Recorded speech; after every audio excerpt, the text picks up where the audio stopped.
My mom demanded I postpone my wedding for my golden half-brother's ego, so I uninvited them. And the way I exposed their schemes left everyone speechless. They say your engagement should be one of the happiest moments of your life. I thought mine would be. I had it all planned. Dinner at our favorite Italian place in downtown Minneapolis, a modest sapphire ring Lydia had once pointed at in a shop window, and a soft, "Will you marry me?" just as dessert hit the table. She cried. I cried. We were both laughing and wiping our eyes when the waiter brought out the tiramisu. It was perfect. My name is Marcus. I'm 32 years old, an urban architect living in Minnesota, and I just got engaged to the love of my life. I thought telling my family would be the easy part. We drove out to my mom's house that Sunday. Lydia insisted we bring cupcakes, something to make the news sweet, she joked, bumping my shoulder. My mom lived in the suburbs with my half-brother Seth, who was crashing in the basement after his third career pivot. This time, club promoter. The moment we stepped inside, I felt it. That weird tension, like the room was holding its breath. "Hey, we've got news," I said, handing my mom the cupcake box. Lydia squeezed my hand. Her eyes lit up. My mom raised her eyebrows, lips pressed in that tight little smile she does when she already doesn't like what she's hearing. Seth was sprawled on the couch in basketball shorts and socks, scrolling on his phone. Lydia held up her left hand. "We're engaged." There was a beat of silence. My mom's smile twitched. "Oh, wow, that's fast." "Fast?" Lydia laughed softly. "We've been together 5 years. I just meant." "Well, congrats," my mom said, already turning toward the kitchen. "Anyone want coffee?" Seth didn't even look up. "Cool, man," he said flatly. "Guess everyone's getting married now." Lydia gave me a confused glance. I forced a smile and shrugged. "You okay, Seth?" I asked. "You seem off." He set his phone down and finally looked at me. "Just thinking about how some people get everything handed to them. You know, job, house, perfect relationship. Some of us gotta hustle for it." That was his thing lately, talking like life had cheated him. Like I hadn't spent my 20s pulling all-nighters in grad school while he was doing tequila shots in Miami trying to be the next DJ Khaled. "I didn't get anything handed to me," I said quietly. "You know that." Seth shrugged, smirking. "Sure, man." We left after about an hour. Lydia didn't say much until we got back in the car. "That was weird, right?" "Yeah," I admitted. "I don't know what that was." Later that week, my mom called me. "Marcus," she said in that careful voice, "do you think maybe keep the engagement low-key? For Seth's sake." "For Seth's sake?" I repeated, stunned. "He's in a delicate place right now. You know how hard things have been for him. I just don't want him feeling worse." I didn't say anything at first, just stared out the window at the bare trees lining our street. "I'm not trying to be selfish," she added, "but maybe don't post about it yet, or make a big deal." I hung up that call feeling like I'd stepped into some alternate universe where my happiness was a threat. Lydia sat down next to me on the couch. "What did she say?" "She wants us to keep the engagement quiet," I said, "so Seth doesn't feel bad." She snorted. "Wow, that's a new level." I laughed, but there wasn't any joy in it, just disbelief. Still, I brushed it off, told myself it was just family being awkward, that they'd come around. I figured maybe once they saw how happy Lydia and I were, they'd warm up. That was my mistake, thinking hope was enough. I didn't know it yet, but this wasn't awkwardness. This was the first crack in the wall, and it was only going to get worse from here. It was about a month after our engagement when Seth called me out of nowhere. That alone was strange. He barely texted unless he needed a ride or money. I remember staring at his name flashing on my screen, wondering what kind of mess he'd gotten himself into this time. "Yo," he said when I answered. "I've got some news." His voice had that charged, almost manic energy I hadn't heard since he tried to launch his sports podcast and burned through $2,000 on microphones and branded hoodies. "Okay," I said cautiously. "What's up?" "I'm getting married," he blurted out. I blinked. "You're what?" "Married, man. Just proposed last night. Her name's Chelsea. She's a model/content creator/vegan chef. We met a few weeks ago at the club." "Wait," I said, trying to keep my tone even. "You've only known her a few weeks?" "Yeah, like, for weeks? But it's different, bro. She gets me. She's not like the others. And honestly, after hearing your news, I figured, why wait?" I felt my jaw tighten. "You figured what?" "You and Lydia, man." It got me thinking about my life, you know? "I'm ready. I need something real." That was rich, coming from a guy who once told me commitment was a scam invented by Hallmark. He went on and on about Chelsea, how they vibed instantly, how she had this following on TikTok for her acai bowl tutorials, how their wedding was going to be this festival meets fairy tale thing at an Airbnb property upstate. I managed a tight congrats and hung up soon after. When I told Lydia, She just stared at me for a few seconds. Is this some kind of joke? Nope. For weeks. Yep. She shook her head. This feels calculated. I didn't want to believe that, but deep down I did. The following weekend, we went to dinner at my mom's place again. Seth and Chelsea were already there. She was tall, pretty loud. She kept calling everyone babe and took a selfie with the lasagna. My mom was gushing. You two are just glowing, she said, clasping Chelsea's hand. I can't believe how fast this happened. But when you know, you know. I sat there, watching my mom beam like Seth had won a Nobel Prize. Lydia reached under the table and squeezed my knee. We'd announced our engagement with cupcakes and got a polite, oh. Seth dropped a 4-week bomb, and suddenly my mom was planning a Pinterest board. Have you set a date yet? She asked him. Seth grinned. Next month. We want it to be a vibe, you know? Very intimate, very curated. My mom nearly clapped. That's so modern. I love it. Lydia and I glanced at each other. We'd been talking about next summer. A small ceremony near Lake Superior. But now that sounded old-fashioned. Dull even.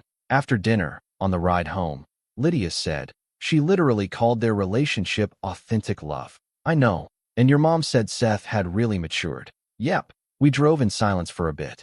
Then she asked, are we being too patient? I didn't answer, because I didn't know. Seth's wedding happened 6 weeks after his announcement. He live-streamed the whole thing on Chelsea's channel. There were flower crowns, shirtless groomsmen, a harpist, and matching neck tattoos. I watched a few clips. Chelsea called him her twin flame during the vows. My mom cried, big, snotty, tissue-dabbing sobs. And then, 8 weeks after the wedding, it ended. Chelsea posted a black-and-white video called, Why We're Separating, My Truth. She accused him of cheating, emotional immaturity, and stealing her ring light. Seth posted cryptic Instagram stories about betrayal and snakes. My mom unfriended Chelsea on Facebook, but didn't say a word to Seth about his choices. Meanwhile, Lydia and I were still planning, still trying to be respectful, diplomatic, measured. But every time someone brought up Seth's wedding and how passionate it was, I felt something start to crack inside me. Because it wasn't just that my family had ignored our joy.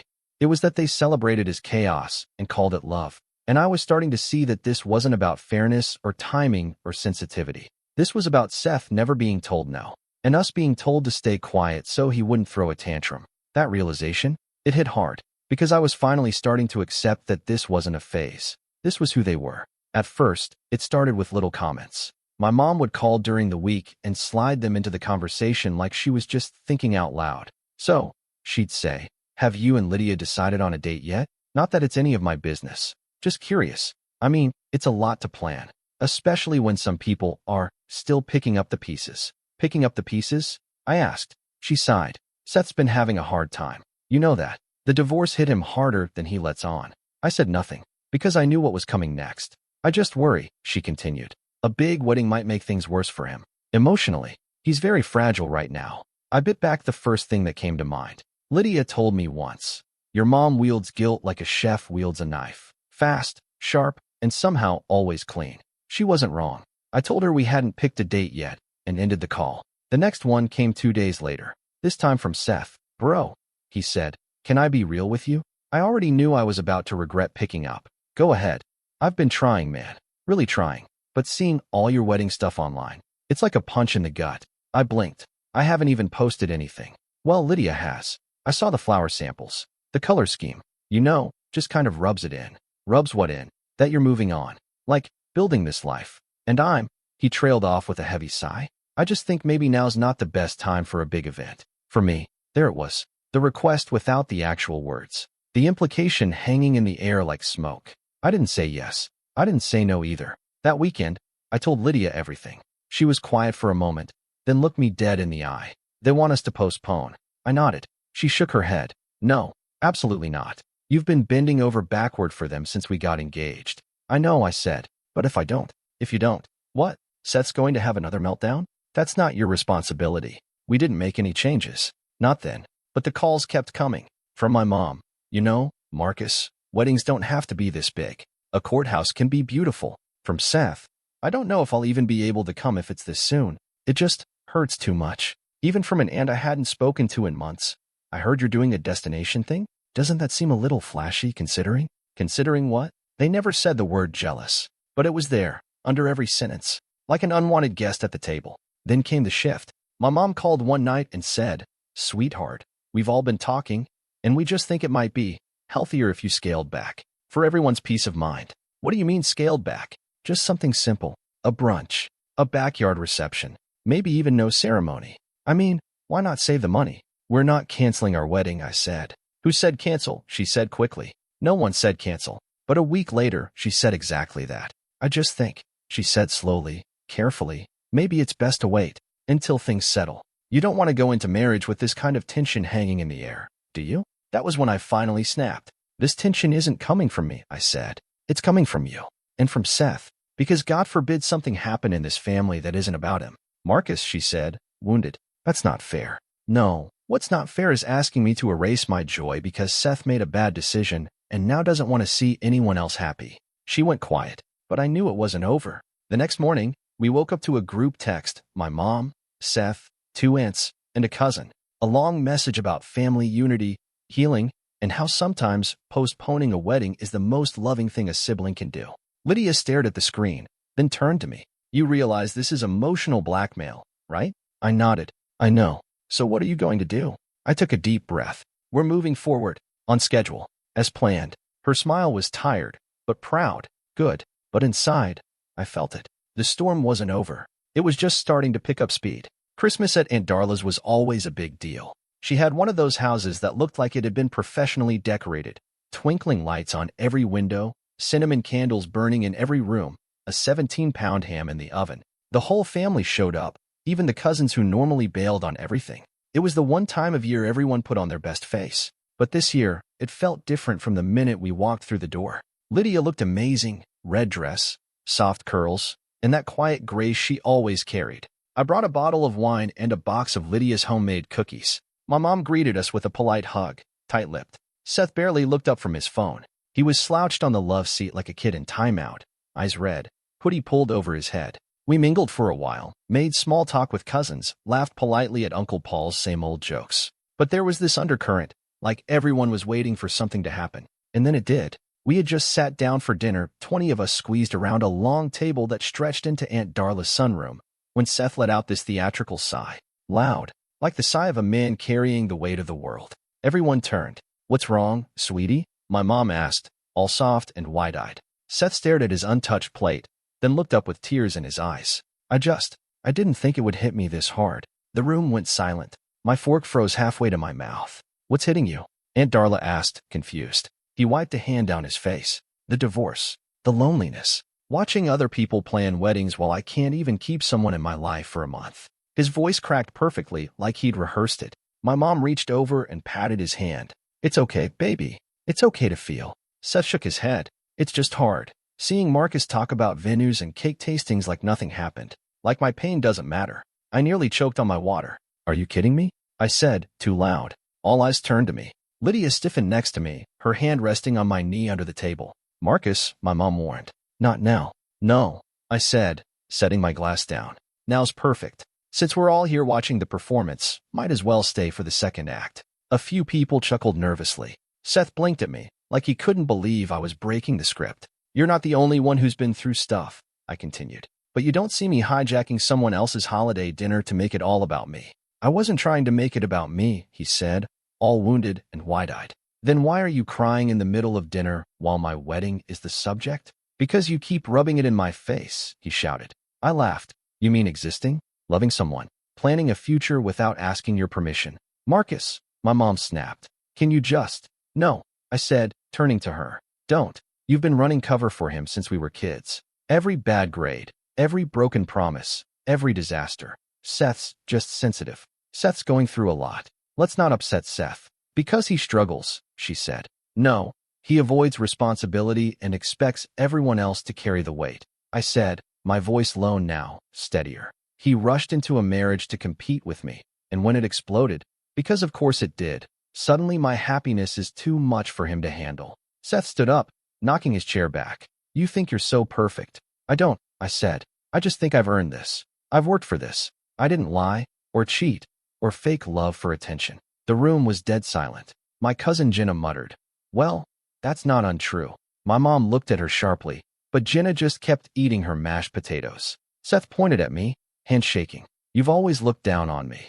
No, I said. I've always hoped you'd get it together. But I'm done waiting. I'm not putting my life on hold so you can keep playing the victim.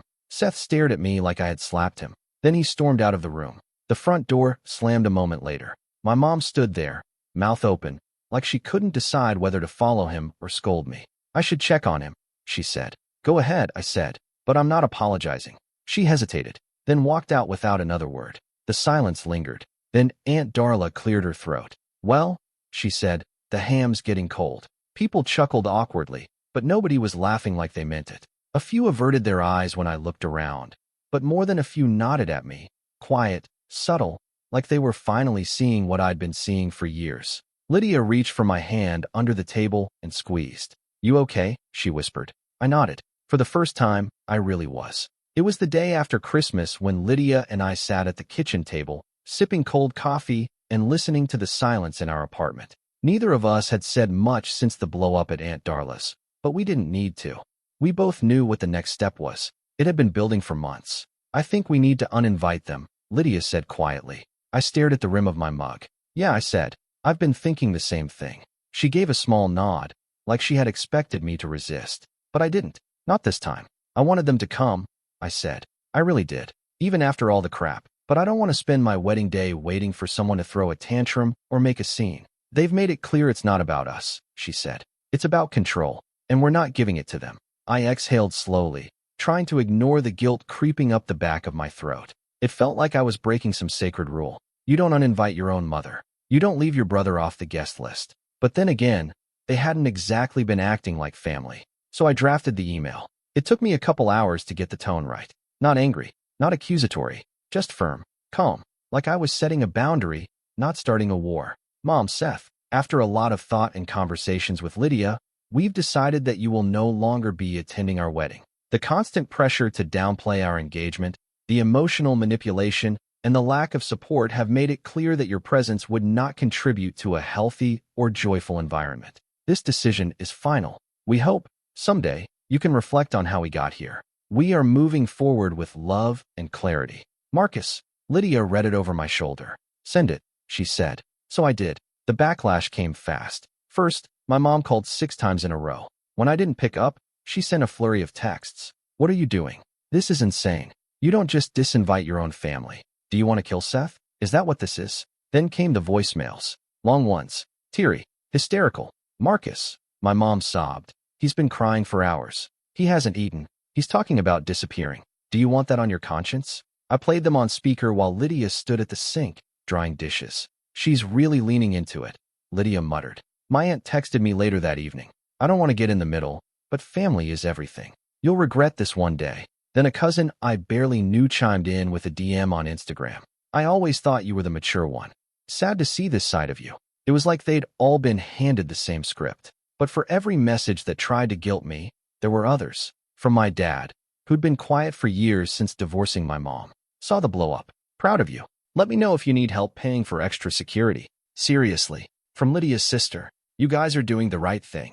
I can't wait to stand by you on that day. And from my best friend Eric, who'd been at the Christmas dinner. Finally. About damn time. People were whispering in the kitchen that you should have gone harder. That one made me laugh. Lydia leaned against the counter later that night and looked at me. How do you feel? Tired, I said, but lighter. Like I finally stopped dragging something behind me. She walked over and rested her head on my shoulder. They made this choice, she said. You just stopped covering for them. We spent the rest of the evening writing thank you cards and confirming vendors. I called the venue and gave them a heads up to add both my mother and Seth to the no-entry list. They didn't even blink. Apparently, wedding drama was standard operating procedure. As we checked off tasks from our planning list, something shifted inside me. For the first time, this wedding started to feel real. Ours. Uncompromised. Uninterrupted. I knew the worst might still be coming, but I also knew we were ready. Because this time, I wasn't hoping they'd show up right. I was making sure they didn't show up at all. It was about 2 weeks after we sent the uninvited email when Lydia came into the living room holding her phone with this look on her face, part disgust, part disbelief. Marcus, she said, you need to see this. She handed me her phone. The screen showed a text message from an unknown number. Hey Lydia, I know things are weird right now, but I figured I should reach out. Marcus can be a little intense when he feels out of control. You don't have to go through with all of this if you're not sure. I'm here if you ever want to talk. Just you and me. No pressure. It took me a second to register it. Seth, I said. She nodded. There was no signature, no name, but we both knew that writing style, so casual, so slippery. Like he was just being helpful, like it was totally normal to undermine someone's relationship by sliding into their fiancé's messages uninvited. I stared at the screen. He really sent this. Yep, trying to start something with you. Trying to make you look like a monster, she said, and position himself as the sensitive alternative.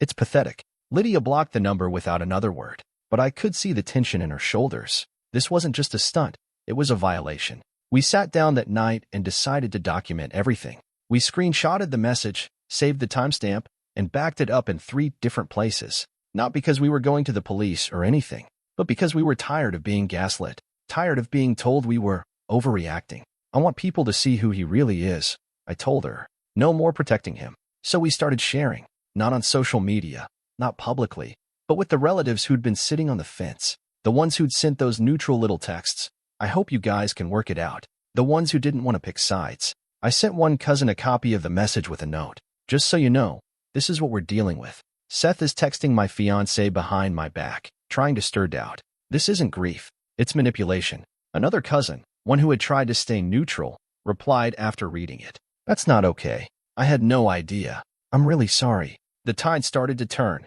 and right on cue, my mother caught wind of what we were doing. She called the next afternoon, her voice a little too sweet. Hi, honey.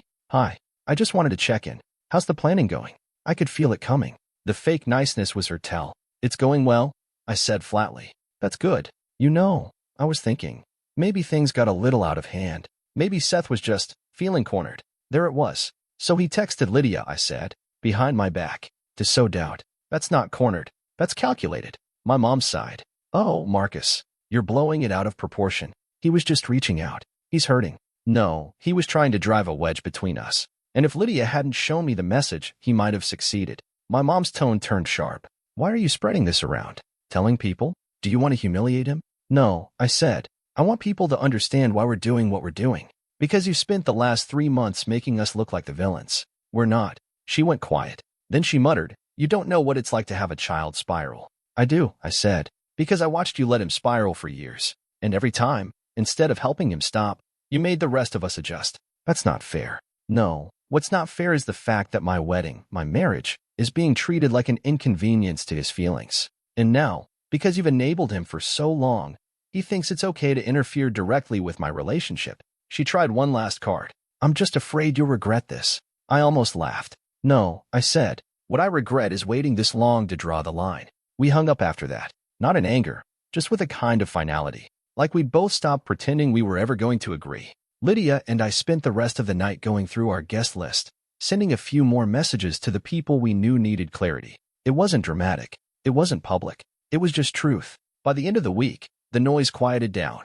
A few people stopped texting. Others reached out with quiet support. Seth didn't send another message. But the damage was already done, because now everyone saw what we saw, and they couldn't unsee it. Our wedding day started like something out of a dream. Clear skies, crisp spring air, and the kind of sunlight that makes everything feel like a movie. Lydia looked breathtaking in her dress, simple, elegant, with these tiny pearl buttons that ran down her back. I stood in front of the mirror in my charcoal gray suit, hands sweating more than I wanted to admit. We were getting married, and for the first time in months, I felt peace. We'd chosen a vineyard just outside of Stillwater, rustic but classy. The ceremony would be under a canopy of white blossoms, and the reception in a converted barn strung with lights. Everyone we truly cared about was there: friends, Lydia's family, my dad and his wife, a few cousins who'd stood by us. We kept the guest list tight on purpose. No pity invites, no politics. Security had been a last-minute addition. Lydia had suggested it after the message from Seth. Let's just be safe, she'd said. If nothing happens, great. If something does, at least we're ready. That morning, I gave the head of security a printout with 2 names and photos. Deny entry. Seth Brower, Karen Brower, mom. The team took it seriously. One guard at the entrance, another at the driveway gate, and one floating by the ceremony entrance. Discreet, but present. The ceremony was set to start at 4. At 3:52, just as guests were beginning to take their seats, my phone buzzed in my jacket pocket. Unknown number. I didn't answer. Then the security lead approached me near the staging area. Marcus. Yeah, we've got a situation. I didn't even need to ask. Seth. He nodded. And your mother? What are they doing? trying to get through the gate. Loud. Saying their family. They don't have an invite. Said you'd regret it if they're not let in. Lydia appeared beside me, her hand slipping into mine. What's going on? They're here, I said. Trying to crash. She raised an eyebrow. Seriously. I turned back to security. Don't let them in. No matter what. Yes, sir. He walked off, radio already at his mouth. I could hear muffled yelling in the distance. Then a car door slammed. Another. Then silence again. They're not getting in, I said. Lydia squeezed my hand. Let them scream into the void. And we walked down the aisle. The ceremony was perfect. We said our vows under the blossoms while birds chirped in the trees. People smiled. A few cried. Lydia's voice trembled when she said, I choose you. Every day, even when it's hard. I barely got mine out without choking up. When we kissed, the guests erupted in applause. Not out of politeness, but out of love. I could feel it. This undercurrent of genuine support. It was like the universe had thinned the crowd to only the right people. The reception kicked off with champagne toasts, Lydia's dad getting misty-eyed, my best man cracking a joke about how I used to think commitment meant a gym membership. People danced, laughed, ate like they hadn't seen food in a week. And then, as the music played and the sun dipped below the trees, I started hearing whispers. Did you hear what happened at the gate? I saw Seth yelling. Someone recorded it. They were escorted off the property. Someone showed me a blurry video on their phone. There was Seth, arms flailing, shouting something about betrayal. My mom was in the passenger seat of a blue Honda, pointing at the security guard like she was casting a spell. At one point, Seth tried to shove past the barrier. The guard didn't flinch. Eventually, they drove off, tires spitting gravel. Aunt Darla came up to me near the dessert table. You did the right thing, she said simply. I nodded, and people kept saying it all night. You protected your peace. That took guts. They needed to be told no a long time ago. Every comment was like a little stitch repairing the tear they had tried to make in our day. Not loud, not dramatic, just truth quietly asserting itself. Later, while Lydia and I danced under the string lights, she whispered in my ear, they didn't ruin it. No, I said. They never even got close. And it was true. They showed up expecting to be let in because they always had been before. But this time, the gate was closed. The line was drawn. And the wedding? It was everything they couldn't touch. A week after the wedding, I got a text from my cousin Jenna. Just one line. You're not going to believe what happened between your mom and Seth. I replied, try me. A few minutes later, she sent a voice memo. I put in my earbuds and stepped outside, standing on the porch with my coffee, half expecting it to be more of the same. But it wasn't. Okay, Jenna's voice said, hushed and hurried. So apparently after the whole gate scene at your wedding, your mom and Seth had this massive fight. Like, screaming match. She blamed him for not being more strategic and emotional, her words, not making a better case to be let in. He flipped out, said she never should have let it get that far, that she was supposed to stop you from marrying Lydia. He actually said that. I leaned against the railing, eyes wide. They were yelling in the parking lot of that strip mall by her place. Someone said she told him to get out of her car and find his own way home. And then, this is the kicker, she told him he was a walking embarrassment. Apparently he screamed back, you made me this way, and kicked the side of her car. I laughed, couldn't help it. By the end of the message, Jenna added, she told Aunt Denise he's not living with her anymore. Said he crossed a line. I think they're done, Marcus. Like, really done. I played the message again, then a third time, and with each listen, something in me settled. They had turned on each other. It was poetic. Really. All that pressure, all that manipulation, it finally snapped. And now they were blaming each other for the fallout. No apologies to me. No reckoning with what they'd done to Lydia or our relationship. Just two people scrambling to rewrite the ending in their favor. I didn't feel vindicated. I felt free. Lydia and I were on our honeymoon in the Smoky Mountains, staying in this cabin with a hot tub on the deck and stars that didn't seem to exist back in the city. We cooked dinner together, went on long hikes, barely looked at our phones. But that message from Jenna? It was the final chapter one didn't know I needed. I told Lydia about it while we made breakfast the next morning. She flipped the eggs with a smirk. Of course they imploded, she said. You cut off the power source. And I didn't even yell, I said. I just stopped playing. Exactly. After breakfast, I took out my phone and blocked their numbers. Again, for good this time. No more, just in case, loopholes. No more leaving a door cracked open. Then I pulled out my laptop and opened a new document. Not for a letter or a confrontation, just for myself. I wrote down everything I could remember. Every manipulation, every guilt trip, every moment I made myself smaller to keep them calm. And then I hit delete. Not because I was pretending it didn't happen, but because it didn't belong in my future. Not anymore. That night, Lydia curled up next to me under the thick quilt. Her hand rested over mine. Do you think they'll come back? She asked softly. Maybe, I said, but I won't be there when they do. She nodded. Good. We lay there in the dark, listening to the quiet. And for the first time in years, I wasn't waiting for the next fight. I wasn't bracing for the next guilt trip. I wasn't scanning the horizon for the next disaster. I was just here, with my wife, finally free.